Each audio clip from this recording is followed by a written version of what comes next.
For 35 years, Soul Train captivated audiences, becoming an iconic platform that celebrated Black culture, music, and dance. More than just a television show, it was a movement that shaped pop culture, launched careers, and provided representation during a time when Black artists struggled for mainstream visibility. However, despite its groundbreaking success, an unforgettable performance contributed to its decline, leaving fans in shock and marking the beginning of the end for this legendary program. Created by Don Cornelius in 1971, Soul Train was inspired by American Bandstand, but tailored to showcase Black talent and culture. What began as a local Chicago program quickly expanded into a national sensation, featuring dynamic performances from music legends such as Aretha Franklin, Stevie Wonder, and the Jackson 5. Beyond its star-studded guest list, Soul Train provided a crucial platform for emerging Black artists who might not have otherwise received mainstream exposure. At its core, Soul Train was more than a music and dance show. It was a cultural revolution.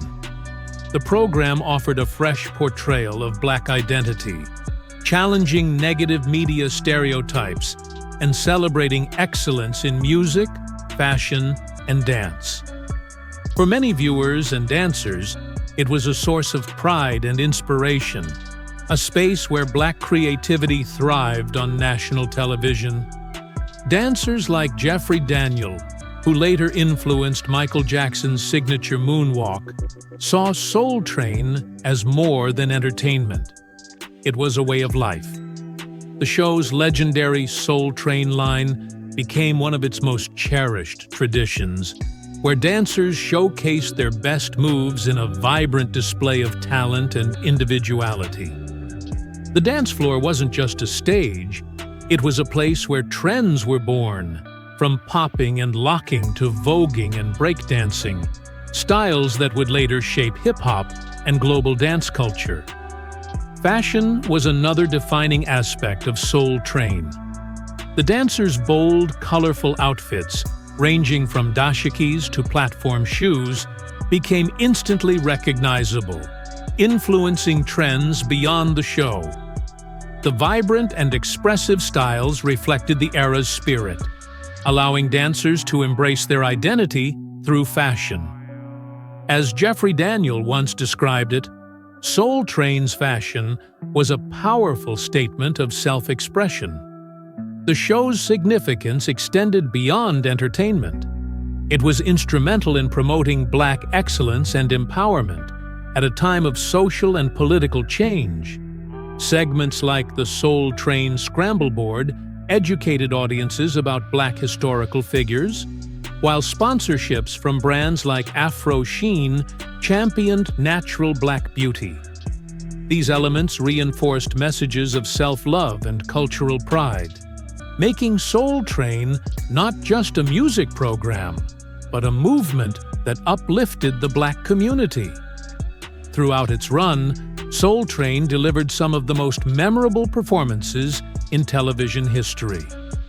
Its first nationally broadcast episode in 1971 featured Gladys Knight and the He, Pips, setting the stage for decades of iconic moments.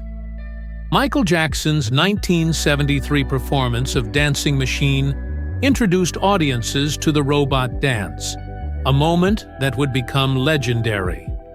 LaBelle's futuristic rendition of Lady Marmalade in 1975 and Al Green's heartfelt 1974 performance further cemented the show's impact.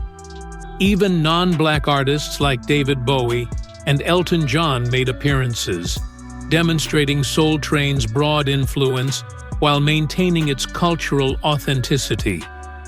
As the years progressed, however, the landscape of music and television changed. The rise of hip-hop in the 1980s marked a shift in musical tastes, and younger audiences began gravitating toward newer programming. Meanwhile, Networks like BET and MTV gained prominence, offering fresh alternatives that Soul Train struggled to compete with. The show also faced credibility issues, such as the Milli Vanilli lip-syncing scandal, which further diminished its reputation. By the mid-1980s, Soul Train was losing its once dominant influence. While older fans remained loyal, younger viewers sought content that better reflected their evolving interests. Don Cornelius, who had been the heart and soul of the show, stepped down as host in 1993, delivering his signature farewell: love, peace, and soul. His departure marked the end of an era, and although other hosts attempted to carry on his legacy, Soul Train was never the same without him. Behind the scenes, the show faced mounting challenges. Without Cornelius's leadership, it struggled to maintain its direction and relevance. Production difficulties and declining viewership signaled trouble. And by 2006, after 35 years on air, Soul Train quietly came to an end. Its departure left a void in music television, one that has yet to be filled. Despite its end, the legacy of Soul Train remains unparalleled.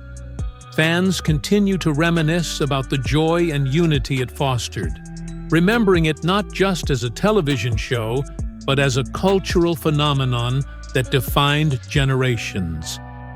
No program has fully captured the magic of Soul Train, proving that its influence will live on forever.